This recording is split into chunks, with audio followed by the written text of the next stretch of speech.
आज की क्लास के अंदर हम बात करेंगे माइस्कल ट्रिगर के बारे में। सबसे पहले उसकी डेफिनेशन देखते हैं। Trigger is a special type of stored procedure. Special type का स्टोर्ड प्रोसीजर क्यों बोला जा रहा है? क्योंकि जैसे कि हमने प्रोसीजर में पढ़ा था कि प्रोसीजर को हमें एक्सटर्नली कॉल करना पड़ता है, लेकिन जो ट्रिगर्स होते हैं, जैसे ही कोई इवेंट अकर होता है किसी टेबल के ऊपर, तो उस इवेंट से रिलेटेड जो भी ट्रिगर होता है वो ऑटोमेटिक कॉल हो जाता है, तो हमें इसे कॉल नहीं करना पड़ता है। तो इसलिए इसे क्या बोला जा रहा है? स्पेशल टाइप का स्टोर्ड प्रोसीजर बोला जा रहा है, स्पेशल टाइप का। देन उसके बाद में आता है कि भाई ट्रिगर कब काम करता है। Each trigger is associated with table, मतलब टेबल के साथ में जुड़ा रहता है। और एक्टिवेट कब होगा? जब आप टेबल के ऊपर कोई डीएमएल ऑपरेशन या डीडीएल ऑपरेशन, डीएमएल मतलब डेटा मैनिपुलेशन लैंग्वेज, जैसे कि आप इंसर्ट का ऑपरेशन परफॉर्म करो या अपडेट का करो या डिलीट का करो, तो ऐसे जब भी ऑपरेशन हम परफॉर्म करते हैं तो उससे रिलेटेड अगर कोई ट्रिगर हमारी टेबल में ऑलरेडी प्रेजेंट है, डेटाबेस में प्रेजेंट है, तो ऑटोमेटिक कॉल हो जाता है और उससे रिलेटेड जो भी एक्शंस होते हैं वो परफॉर्म हो जाते हैं। तो ट्रिगर्स को एक स्पेशल टाइप का स्टोर्ड प्रोसीजर बोला जाता है। तो आगे बात करते हैं भाई, ट्रिगर को इस डायग्राम की हेल्प से समझ सकते हैं। देखिए हमारे पास एक एप्लीकेशन है। एप्लीकेशन मतलब कोई भी हमारे पास एक वेबसाइट हो सकती है, कोई भी एक मोबाइल ऐप हो सकता है, जिसकी हेल्प से हम क्या कर रहे हैं, डेटाबेस सर्वर के साथ में ऑपरेशन परफॉर्म कर रहे हैं। कैसा ऑपरेशन परफॉर्म कर रहे हैं? वो इंसर्ट का ऑपरेशन भी हो सकता है, वो अपडेट का हो सकता है, वो डिलीट का हो सकता है। मतलब एक एप्लीकेशन है हमारे पास, उसके साथ में हम डेटाबेस सर्वर के साथ में डील कर रहे हैं। और आपको पता है डेटाबेस क्या होता है? डेटाबेस में क्या होती है? टेबल्स होती है, सेट ऑफ टेबल्स है। अब इतनी सारी टेबल्स है, हर टेबल के साथ में क्या होगा? उनसे रिलेटेड उनके ट्रिगर्स पहले से एसोसिएटेड होंगे, क्योंकि हमने ट्रिगर की अभी डेफिनेशन पढ़ी कि ट्रिगर क्या होते हैं, पहले से बनाए हुए कुछ pre compiled stored procedure. Pre compiled पहले से बनाए हुए स्टोर्ड प्रोसीजर जो कि ऑटोमेटिक कॉल होते हैं और टेबल के साथ में जुड़े रहते हैं। तो हमारी जो टेबल है उसके साथ में इंसर्ट का ट्रिगर, अपडेट का ट्रिगर, डिलीट का ट्रिगर पहले से जुड़े हुए हैं। अब जैसे ही ये एप्लीकेशन इंसर्ट का, अपडेट का या डिलीट का कोई भी ऑपरेशन परफॉर्म करेगी, तो ऑटोमेटिक जो भी ट्रिगर यहाँ पर होगा वो ट्रिगर ऑटोमेटिक कॉल हो जाएगा। तो ये था बेसिक सा ट्रिगर के बारे में इंफॉर्मेशन। आगे बात करते हैं यूज ऑफ ट्रिगर, कि भाई ट्रिगर का यूज क्यों किया जाता है। तो सबसे पहला जो मेन यूज है, that is the validating the data. अगर डेटा को वैलिडेट करना है, डेटा को वैलिडेट करने का मतलब कि भाई डेटा नॉट नल नहीं होना चाहिए, डेटा की कोई डिफॉल्ट वैल्यू सेट करना चाहते हो, डेटा यूनिक होना चाहिए, इस टाइप का कोई अगर वैलिडेशन आपने परफॉर्म करना है टेबल की रोज के ऊपर, तो आप ट्रिगर्स का यूज कर सकते हो। पर इसकी एक लिमिट भी है। लिमिट क्या है कि आप एक लिमिटेड वैलिडेशन ही परफॉर्म कर सकते हो। लाइक वेबसाइट्स के ऊपर अलग अलग टाइप के वैलिडेशंस होते हैं, ईमेल आईडी का वैलिडेशन होता है या अदर वैलिडेशन होते हैं, तो वो वैलिडेशन आप यहाँ पर नहीं लगा सकते। लिमिटेड वैलिडेशंस आप यहाँ पर परफॉर्म कर सकते हो यूजिंग द ट्रिगर्स। देन उसके बाद आता है कि भाई परफॉर्मेंस भी इंक्रीज होती है। भाई परफॉर्मेंस क्यों इंक्रीज होती है? क्योंकि ग्रुप ऑफ स्टेटमेंट्स को आप पहले से कंपाइल करके टेबल के साथ में एसोसिएट करके रख देते हो, पहले से कंपाइल करके, तो हमें बार बार इसको कंपाइल नहीं करना पड़ेगा। तो बार बार कंपाइल नहीं करना पड़ेगा तो टाइम भी सेविंग होगा, डेटा वैलिडेट भी हो जाएगा और डेटाबेस सर्वर पर वैलिडेशन हो जाएगा। तो ये हमारे लिए क्या करेगा, हमारे जो एप्लीकेशन है उसकी परफॉर्मेंस को बढ़ाने का काम भी करता है। तो ये हो गए ट्रिगर के यूजेस के बारे में। अब बात करते हैं सिंटैक्स की। तो सिंटैक्स देखिए बिल्कुल सेम सा है। अगर आपने मेरी इससे पहले वाली वीडियो, जो प्रोसीजर वाली वीडियो है, वो अगर आपने देखी होगी तो आपको देख रहा होगा कि बिल्कुल सेम सा ही है हमारे पास सिंटैक्स, कोई ज्यादा डिफरेंस नहीं है। तो अगर आपने वो वीडियो नहीं देखी है तो आपको उसका लिंक मैं आई बटन में भी दे दूंगा और डिस्क्रिप्शन में भी दे दूंगा, तो वो भी जरूर देखिए। आगे बात करते हैं, देखिए सिंटैक्स की। सबसे पहले क्रिएट लिखा, क्रिएट के बाद में ट्रिगर, ये हमारा क्या है, कीवर्ड है। क्रिएट, क्रिएट के बाद में लिखा ट्रिगर, ट्रिगर के बाद में लिखा ट्रिगर का नेम। ट्रिगर का नेम कुछ भी आप देना चाहो, जो भी नेम देना चाहोगे वो दे सकते हो। तो क्रिएट ट्रिगर, ट्रिगर का नेम, देन ट्रिगर का टाइम। टाइम का मतलब है कि ट्रिगर को कब एग्जीक्यूट कराना है, कब इन्वोक करवाना है। भाई इवेंट के होने से पहले करवाना है, इवेंट के होने के बाद में करवाना है, मतलब बिफोर या आफ्टर। तो ट्रिगर टाइम की दो वैल्यू होगी, या तो बिफोर होगी या आफ्टर होगी। Then trigger event, trigger event का मतलब है कि भाई ट्रिगर का क्या इवेंट है।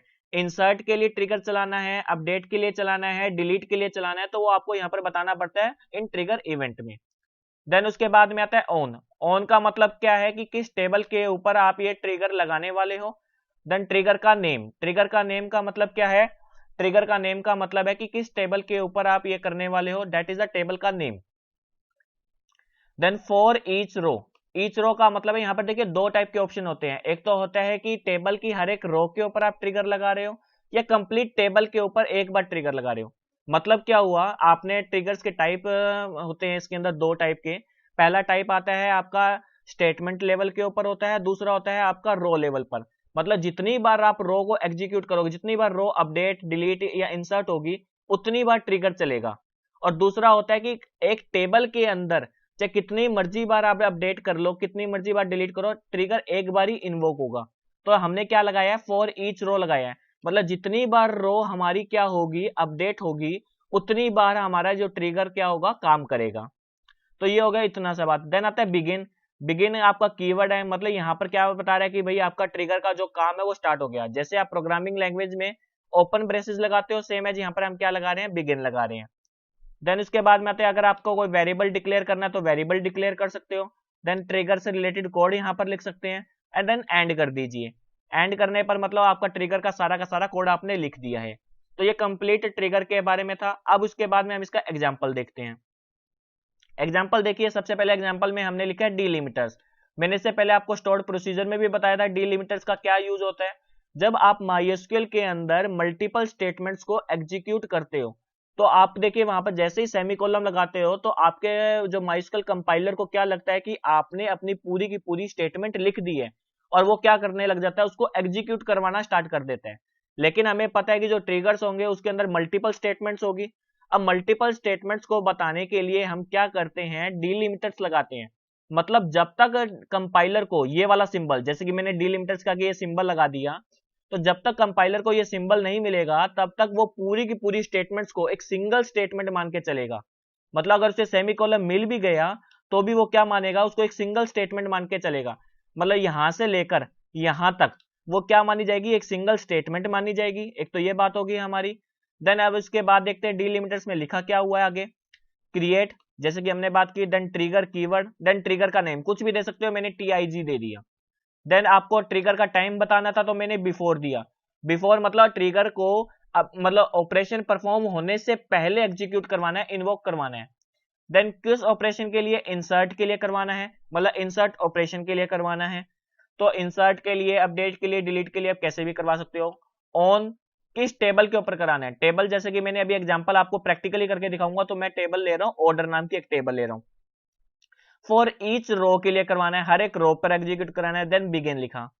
अब बिगिन में मैंने दिया भाई ऑर्डर टेबल के अंदर एक प्राइस नाम का एट्रीब्यूट पड़ा है। किस नाम का पड़ा है, प्राइस नाम का। कि अगर प्राइस की वैल्यू किसी ने इंसर्ट करवाते टाइम लेस देन 0 डाल दी है, प्राइस की वैल्यू लेस देन 0 डाल दी है, तो उस टाइम पर हमने एक ट्रिगर लगाया हुआ है कि भाई उसके प्राइस की वैल्यू को कितना सेट कर दिया जाए, 0 सेट कर दिया जाए। मतलब किसी ने इंसर्ट के टाइम पर ऑर्डर का जो प्राइस है उसकी वैल्यू को लाइक -100 डाल दिया, तो उसकी वैल्यू को कितना सेट कर देना चाहिए, 0 सेट कर देना चाहिए। तो ये हमने किया हुआ है। तो इफ लगा दिया हमने, देन एंड इफ कर दिया, इफ को हमने बंद कर दिया। तो ये कंप्लीट एग्जांपल हो गया। यहां तक आई होप आपको क्लियर हो गया होगा। अगर कोई भी प्रॉब्लम हो तो आप मुझे कमेंट सेक्शन में बताएं, मैं आपके क्वेरी का जरूर आंसर करूंगा। तो अब इसको प्रैक्टिकली देखते हैं कि भाई करना कैसे है। तो प्रैक्टिकली देखिए, यहाँ पर मैंने पहले से ये पूरा टाइप करके रखा हुआ है। हमारे पास एक डेटाबेस है जिसका नाम है होटल। होटल नाम का डेटाबेस हमने लिया, उसके अंदर हमने ये डीलिमिटर्स का पूरा कोड लिख दिया, मतलब ट्रिगर का पूरा कोड लिख दिया यहाँ पर, जो अभी मैंने जस्ट आपको समझाया। उसके बाद में पहले मैं आपको टेबल दिखा देता हूँ। सिलेक्ट स्टार फ्रॉम ऑर्डर्स, ये टेबल मैंने सिलेक्ट की क्वेरी लगाई और आपके सामने ये टेबल है। टेबल के अंदर क्या क्या एट्रीब्यूट्स है, OID है, ओ नेम है, प्राइस है। मैं इसको एक बार दोबारा से रिफ्रेश कर देता हूँ। देखिए OID है, ओ नेम है, प्राइस है, कस्टमर ID है। इसके अंदर कुछ टेबल्स ऑलरेडी हमारी इंसर्टेड है। अभी प्राइस की वैल्यू सारी देखिए पॉजिटिव है। अब मैं क्या करूंगा, पहले ये आपको दिखा चुका हूं, अब मैं पहले इसमें अंदर ट्रिगर चला लेता हूं, मतलब इस ट्रिगर को एग्जीक्यूट करता हूं। देखिए सक्सेसफुली हमारा ट्रिगर एग्जीक्यूट हो चुका है, मतलब ट्रिगर बन चुका है। मैं इसको रिफ्रेश करके आपको दिखा देता हूं कि भाई ट्रिगर बना कि नहीं बना।